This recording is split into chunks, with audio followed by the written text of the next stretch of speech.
अच्छा, हम आज की वीडियो में स्टैटिक वेरिएबल को कवर करेंगे। स्टैटिक वेरिएबल होता क्या है और उसको यूज़ किस तरह करते हैं।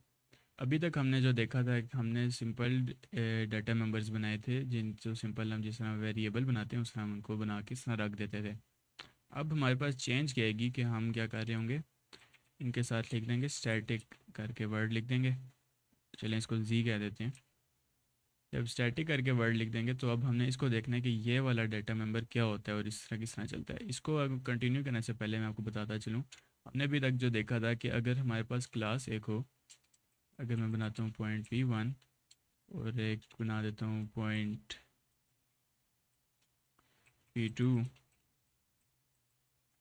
अगर आपको नहीं समझ आ रही कि ये मैं किस तरह कॉल कर रहा हूँ, ये आगे ब्रैकेट्स लगा के किस तरह चल रहा है, तो आप मेरी पिछली वीडियो ओवरलोडेड कंस्ट्रक्टर वाली देख सकते हैं, उसके बाद समझ आ जाएगी। उसको अगर मैं आपको कंटिन्यू करके बता दूँ तो ये यहाँ पर हमने एक ही कंस्ट्रक्टर बनाया जो है सिर्फ ओवरलोडेड कंस्ट्रक्टर। इसमें क्या चक्कर है, इसको दो वैल्यूज़ पास हो रही हैं और वो उनको स्टोर करा देता है। अगर इसको दो वैल्यूज़ ना पास हो तो इसके पास डिफ़ॉल्ट आर्ग्यूमेंट्स हैं। डिफ़ॉल्ट आर्ग्यूमेंट क्या मतलब कि अगर उसको कोई वैल्यू पास ना हो तो वो ये वाली वैल्यूज़ यूज़ कर लेगा। तो अगर मैं इसको कुछ वैल्यू पास नहीं कराता तो ए की जगह ज़ीरो और बी की जगह ज़ीरो आ जाएगा, बस ये चक्कर है। अब जो हमने पॉइंट P1 बनाया है और पॉइंट P2 बनाया है, इसमें क्या चक्कर है कि पॉइंट P1 का अपना एक्स और वाई है। इसके पास अपना एक्स है, एक्स की वैल्यू क्या है 1 और वाई की वैल्यू क्या है 2। और अगर हमारा P2 जो था उसके पास क्या वैल्यू है 3 और वाई की वैल्यू है 4। तो इन दोनों P1 के पास अपना एक्स और वाई है और P2 के पास भी अपना एक्स और वाई है। अब जो स्टैटिक वेरिएबल होता है ना, वो क्या कहता है कि मैं एक शेयर्ड डाटा मेंबर हूँ। शेयर्ड डाटा मेंबर क्या होता है, अगर मैं तो बनाता हूँ स्टैटिक एंड काउंट का वेरिएबल बना देता हूँ। तो अब ये जो काउंट का वेरिएबल है ना, इसके अंदर जो भी वैल्यू पड़ी होगी ना, वो P1 की भी होगी और P2 के काउंट की भी वही वैल्यू होगी। अगर फॉर एग्ज़ाम्पल मैं यहाँ पे कह देता हूँ हमारे काउंट की वैल्यू अगर 10 पड़ी हुई है, तो इसके पास क्या होगा, इसके पास काउंट की वैल्यू 10 होगी और इसके पास जो काउंट होगा उसकी वैल्यू भी 10 ही होगी। अगर कहीं आगे प्रोग्राम में जाके कोई भी हम लॉजिक लगाते हैं उससे काउंट की वैल्यू बदल गई, काउंट की वैल्यू बदल के होगी 5, तो क्या होगा, P1 के काउंट की भी वैल्यू बदल जाएगी और P2 के काउंट की वैल्यू बदलेगी। इससे क्या पता लग रहा है कि क्लास के जो ऑब्जेक्ट्स होंगे उनके पास जितने भी हम स्टैटिक वेरिएबल बना देते हैं वो उन सब के पास वो शेयर्ड होंगे। एक ही होगा और वो सब के पास होगा। काउंट जिस हमारे पास यहाँ पे था, P1 के पास भी वही काउंट था और P2 के पास भी काउंट वही काउंट था। लेकिन अगर हम दूसरे वेरिएबल डाटा मेंबर्स देखें, वो अपने अपने होते हैं हर किसी के। P1 का जिस तरह यहाँ पे x1 और y2 है, और तो P2 का x3 और y4 हो सकता है, डिफरेंट हो सकता है। लेकिन जो स्टैटिक होता है वो उनकी वैल्यूज सेम ही होती हैं हर ऑब्जेक्ट के पास। हम हमारे पास एक और क्या चीज़ होती है कि अगर हम इधर वेरिएबल बना रहे हैं तो उसको अगर हमने इनिशियलाइज़ करना हो तो हम इस तरह करके इनिशियलाइज़ नहीं कर सकते क्लास के अंदर। ये C++ हमें अलाउ नहीं करता। तो इसीलिए हम यहाँ पर भी अगर इसको ज़ीरो कर दें तो ये भी इनिशियलाइज़ नहीं हो सकेगा। अगर आप चाहते हैं कि स्टैटिक वेरिएबल को इनिशियलाइज़ कराओ, तो वो उसको इनिशियलाइज़ कराने के लिए आपको क्लास के बाहर उसको दोबारा वो डिक्लेयर कराना पड़ता है। किस तरह डिक्लेयर करेंगे आप लिखेंगे int count equal to zero.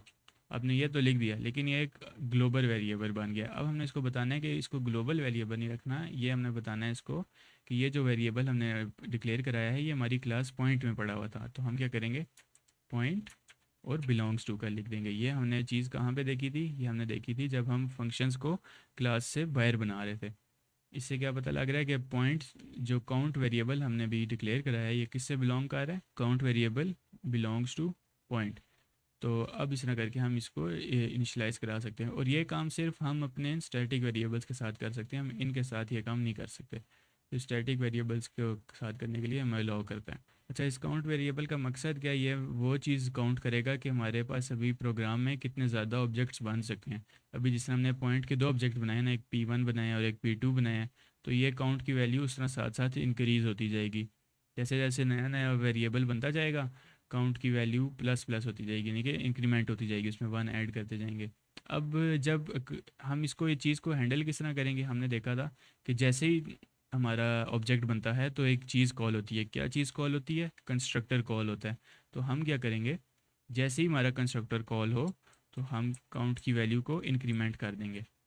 इस तरह करके इंक्रीमेंट हो जाएगा। जैसे ही अब देखिए यहाँ पे पॉइंट P1 बना तो ये क्या होगा, काउंट की वैल्यू इंक्रीमेंट होके किस पे चली जाएगी, 1 पे चली जाएगी। फिर P2 जब बनेगा उधर ही जहाँ पे डिक्लेयर हुआ, साथ ही कंस्ट्रक्टर कॉल हुआ और काउंट की वैल्यू इंक्रीमेंट होके 2 पे चली गई। तो अब ये P1 के पास भी वही वैल्यू होगी और P2 के पास भी वही वैल्यू होगी।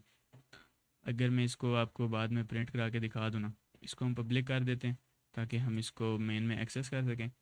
हम यहाँ पे अगर मैं आपको दिखाऊँ, cout P1 dot count endl और P2 डॉट काउंट, तो पहले हमें P1 का काउंट नज़र आएगा और फिर P2 का काउंट नज़र आएगा और फिर आप देख सकेंगे कि इन दो को एग्जीक्यूट करने के बाद काउंट की वैल्यू इन दोनों के पास सेम ही है। क्यों? क्योंकि वो शेयर डाटा मेंबर है। Okay, let's try it. देखें 2 और 2 इस तरह करके था। और अगर ये अभी तक हमारे पास इस तरह यहाँ पे अगर बन गया था, तो अब देखें यहाँ पे पहले काउंट इंक्रीमेंट होके क्या हो जाएगा, इस जगह इधर क्या हमें काउंट की वैल्यू नज़र आएगी, 1 नज़र आएगी। क्यों? क्योंकि अभी तक हमारे पास सिर्फ एक ऑब्जेक्ट बना है। जब दूसरा ऑब्जेक्ट बनेगा फिर हमें दोबारा वैल्यू नज़र आ जाएगी। हम सिर्फ P1 को ही रखते हैं, हम P1 की वैल्यू को ही डिस्प्ले कराते जाते हैं, P1 के काउंट को। असल में है तो दोनों का सेम ही ना, शेयर्ड हो रहा है। देखें P1 के पास पहले काउंट में 1 वैल्यू थी, जब P2 बना तो काउंट की वैल्यू इंक्रीमेंट होकर 2 पे चली गई है। अच्छा, अगर हमने इस स्टैटिक वेरिएबल को एक्सेस करना हो ना मेन में, तो हम क्या कर सकते हैं, हमें किसी ऑब्जेक्ट बनाने की ज़रूरत नहीं पड़ती। हम इसको किसी ऑब्जेक्ट बनाए बगैर भी इस काउंट को एक्सेस कर सकते हैं, क्योंकि ये एक शेयर्ड डाटा मेंबर है जो हर ऑब्जेक्ट के पास एक ही होता है। तो इसलिए हमें C++ अलाउ करता है कि हम इसको किसी ऑब्जेक्ट बनाए बगैर ही इसको एक्सेस कर लें। किस तरह एक्सेस करेंगे, हम यहाँ पे लिख देंगे पॉइंट काउंट। अब देखें हमने कोई ऑब्जेक्ट नहीं बनाया हुआ, लेकिन फिर भी हम उसके अंदर जो पॉइंट क्लास का डाटा मेंबर है हम वो इस तरह एक्सेस कर पा रहे हैं। इस तरह करके वो हमें देखें 0 वैल्यू देता है, हमने कोई ऑब्जेक्ट नहीं बनाया हुआ था।